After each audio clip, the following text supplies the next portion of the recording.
Monsieur Tonon travaille chez Reymans en tant que boucher et possède une voiture d'une valeur de 28 775 €. Il est marié à Madame Chevalier qui, de son côté, travaille chez Darcy en tant que boulangère-pâtissière et elle possède une maison d'une valeur de 185 000 €.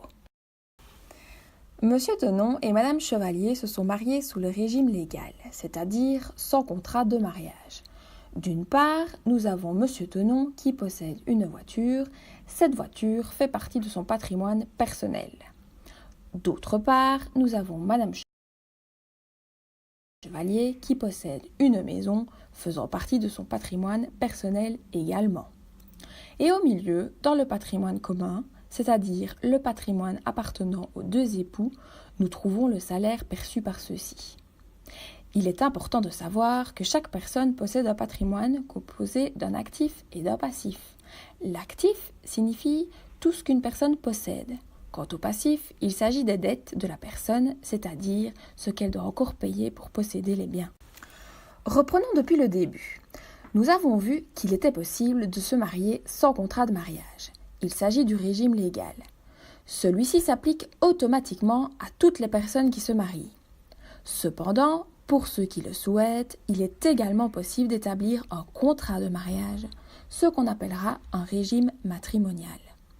Évidemment, il en existe plusieurs afin de répondre aux différents besoins des époux. Le premier régime matrimonial est celui que l'on appelle la communauté des biens.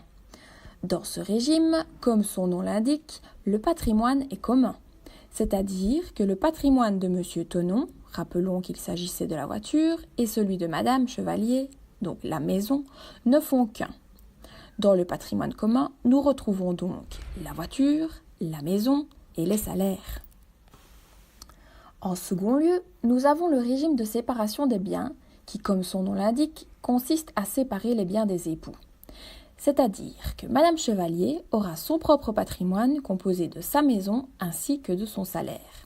Monsieur Tonon, lui, aura également son propre patrimoine qui reprend sa voiture et son salaire.